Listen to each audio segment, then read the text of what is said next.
नमस्कार। जी हाँ, ये खबर इस बार ये एनालिसिस बिहार से, बिहार के भी मोकामा टाल से। जी हाँ, वही मोकामा टाल जहाँ है अनंत सिंह की सरकार। एक तरफ है बिहार में नीतीश कुमार की सरकार, तो मोकामा आते आते ये बन जाती है छोटे सरकार की सरकार। जी हाँ, अनंत सिंह बाहुबली बहुचर्चित 40,000 करोड़ के टर्नओवर वाले कैपिटल वाले नेता, जेल से भी जो चुनाव जीत जाते हैं लाखों वोट पाकर 28,000 के फर्क से। तो बड़ी चर्चा है, परिचर्चा है, माहौल गर्म है कि अनंत सिंह पिछले 2 बार से विधानसभा नहीं आए हैं चुने जाने के बावजूद। तो ऐसी हालत में क्या उनकी नई जो सदस्यता है विधानसभा की, एमएलए होने का जो टैग है, उसके कैंसिल होने का खतरा आ गया है। क्या कहता है इस बारे में कानून? आइए हम करते हैं इसका चिकित्सीय पोस्टमार्टम। तो छोटे सरकार की बड़ी जीत या बड़ा खतरा? अनंत सिंह की विधानसभा सदस्यता, एमएलए की सीट क्या खतरे में है?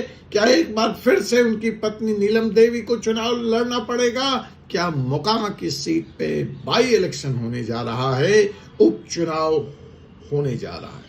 जी हाँ, ये बाहुबली नेता जो जेल से भी जीत जाते हैं चुनाव, और इनको कैसे घेर रखा है सेक्शन 8 आरपीए अर्थात रिप्रेजेंटेशन ऑफ पीपल एक्ट का महाजाल, कुचक्र, अभिमन्यु की तरह का चक्रव्यूह। तो कैसे बाहर निकलेंगे आरपीए के चक्रव्यूह से अनंत सिंह, या इनका हाल अभिमन्यु वाला होगा? इसको हम समझते हैं बिहार की नई परवान चढ़ती राजनीति में। जी हाँ, नमस्कार दोस्तों, आपका स्वागत है फोर्सिस सुप्रीम लॉ पार्टनर्स के चैनल पर, और मैं हूं doctor Ajay Kumar Pandey, supreme court of advocate.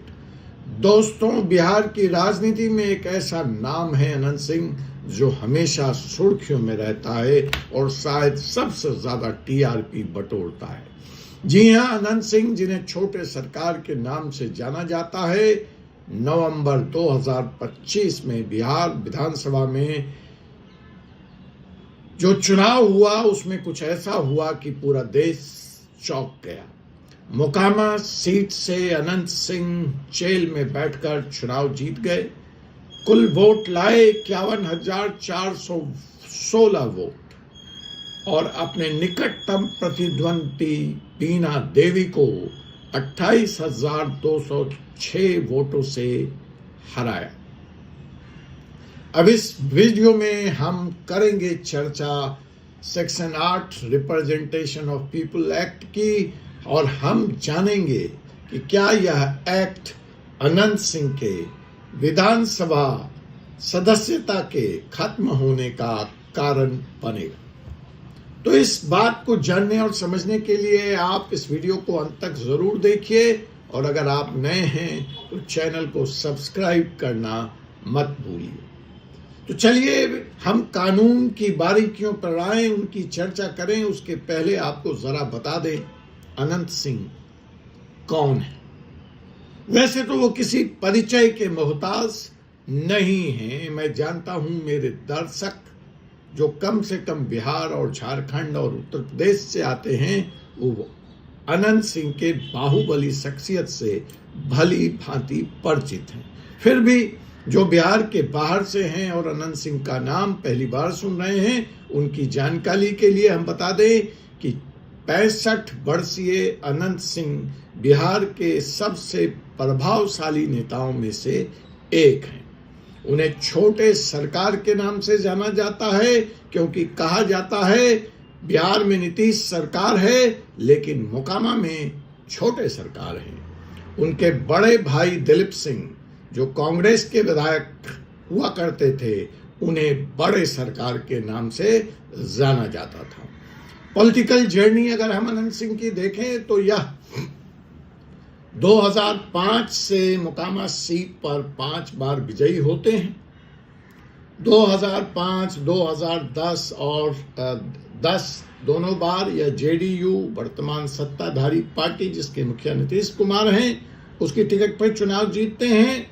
जब जेडीयू इनको दूसरी बार टिकट नहीं देती तो 2015 में ये स्वतंत्र उम्मीदवार के रूप में चुनाव जीतते हैं और 2020 में ये लालू यादव की पार्टी आरजेडी का दामन थाम लेते हैं और वहां फिर एक बार ये जेल से चुनाव जीत जाते हैं 78,721 वोटों के साथ।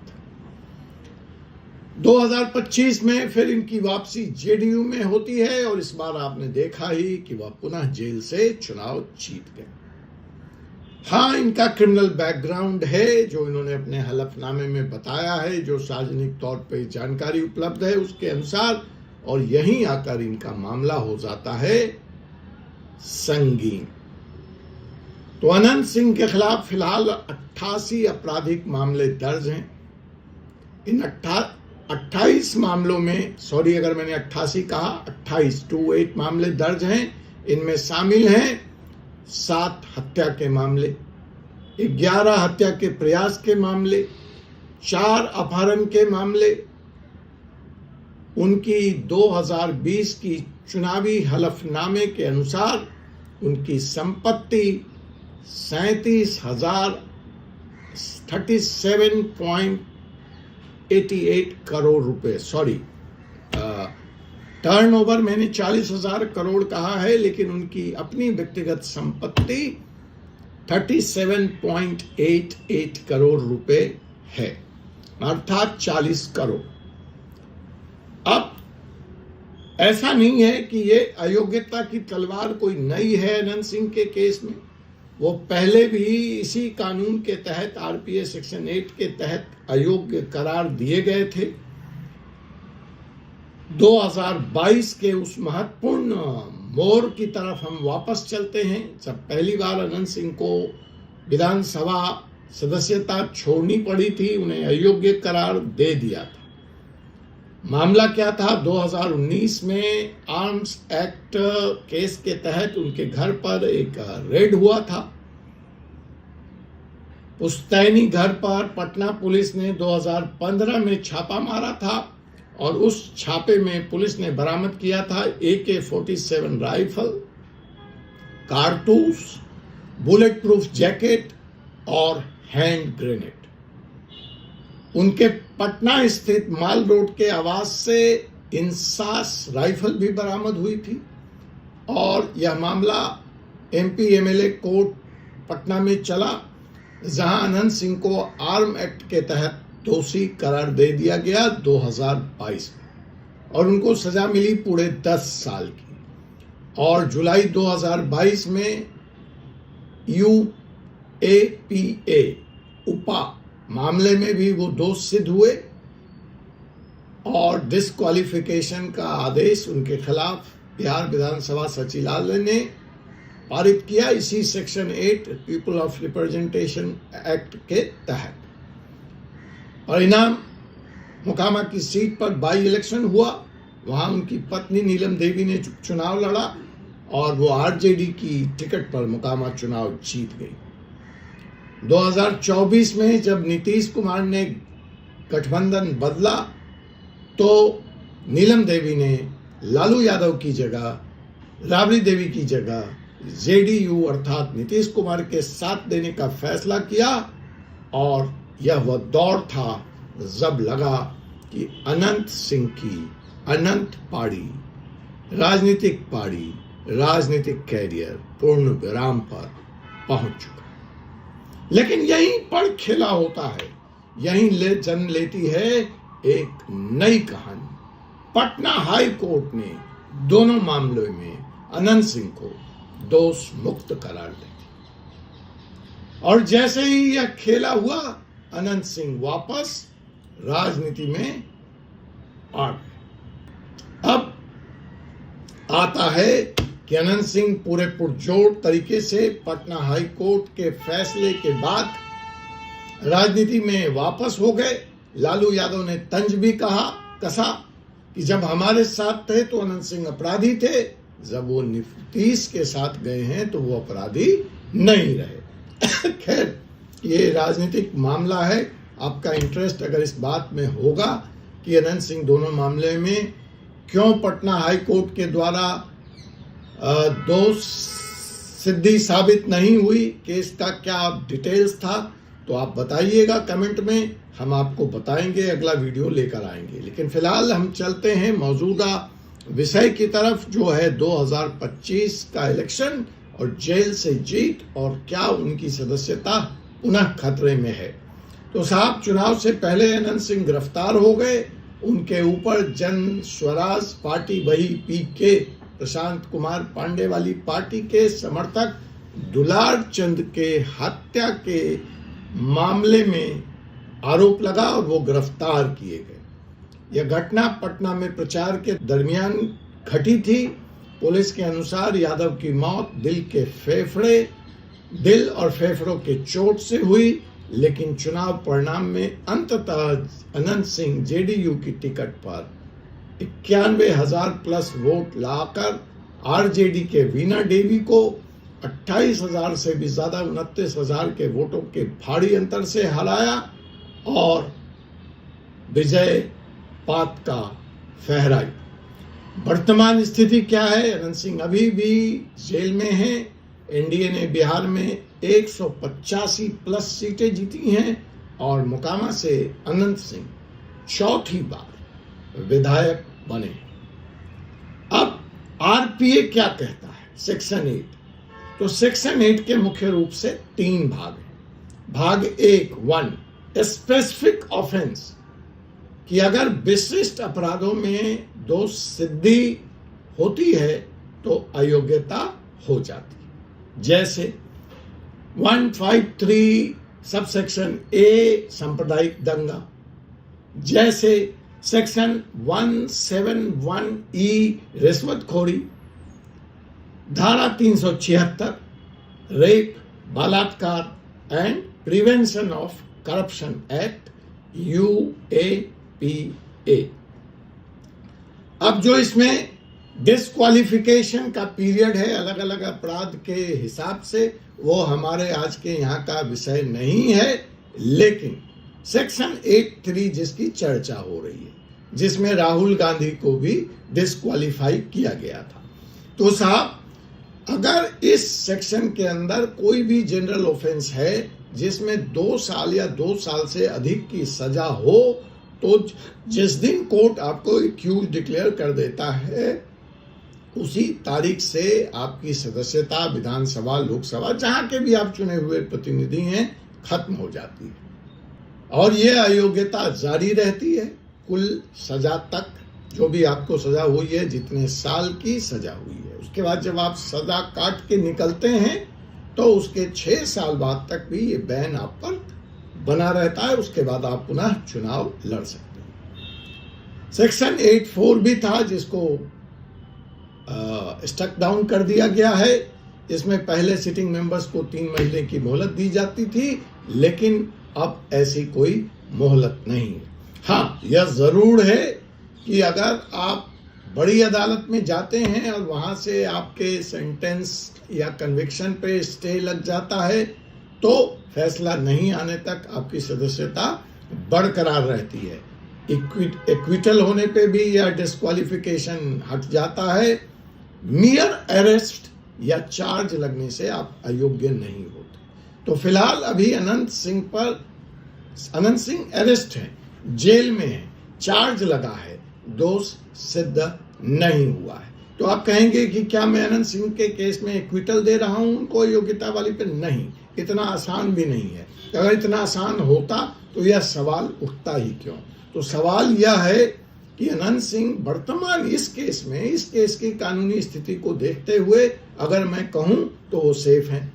उनके जो पिछले मुकदमे हैं, आर्म्स एक्ट जिसमें उनको सजा हुई थी, जिसमें वो पटना हाईकोर्ट से बरी हो चुके हैं, उसमें भी सेफ हैं। मर्डर केस दुलारचंद यादव वाला, उसमें सिर्फ गिरफ्तार हैं, अभी तक कोई कन्विक्शन नहीं है, इसलिए वहां भी सेफ हैं, क्योंकि सेक्शन 8 के तहत सिर्फ कन्विक्शन पर योग्यता होती है। लेकिन भविष्य का हम कैसे देखें? रिस्क फैक्टर है? तो मेरा जवाब है सीरियस रिस्क फैक्टर है। क्यों?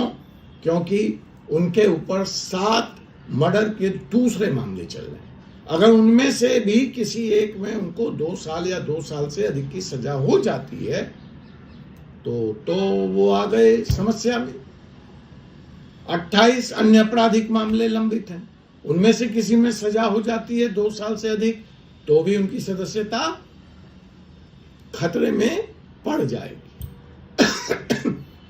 तो मैं समझता हूं कि बतौर वकील और दर्शक जैसे आप इस बात को लेकर चिंतित हैं, तो जरूर अनंत सिंह की कानूनी टीम और अनंत सिंह स्वयं इस विषय पर काम कर रहे होंगे और उनका फोकस होगा कि पहले तो उनको बेल मिले, वो जेल से बाहर आए, और अगर कहीं कोई कन्विक्शन होता है तो उस पर वो स्टे लें, बड़ी कोर्ट में, हायर कोर्ट्स में अपील करें एक्विटल के लिए और कानूनी प्रक्रिया को लंबा खींचें। पॉलिटिकल रियलिटीज का राजनीतिक स्वरूप क्या है? तो बड़ा क्लियर है कि बिहार में बाहुबली पॉलिटिक्स कोई नई बात नहीं है। चाहे अनंत सिंह हो, चाहे सूरज भान हो जिनकी पत्नी चुनाव लड़ रही थी, चाहे फिर साहबुद्दीन हो, अनंत सिंह की मोकामा पर मजबूत पकड़ है। 2 बार से वो जेल से चुनाव जीते हैं। यह प्रमाणित करता है कि जनता का भी उन्हें समर्थन प्राप्त है।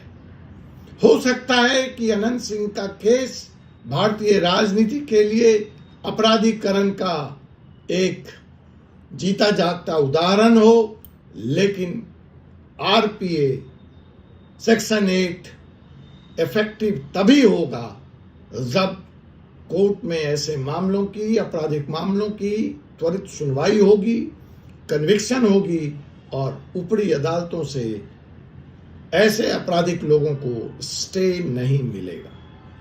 फिलहाल चलते चलते आपको बता दें कि अनंत सिंह की जो चर्चा है बिहार में, उसको मैं धूमिल करना चाहूँगा, उसको मैं डिमोलिश करना चाहूँगा और स्पष्ट रूप से यह कहना चाहूँगा कि फिलहाल अनंत सिंह सुरक्षित है, क्योंकि आर्म्स एक्ट में वो बरी हो चुके हैं, मर्डर केस में सिर्फ एक्यूज्ड हैं, कन्विक्टेड नहीं हैं। लेकिन हाँ, चूंकि उनके ऊपर 28 पेंडिंग केसेस हैं, तो हमेशा एक खतरे की तलवार उनके ऊपर लटकती रहे।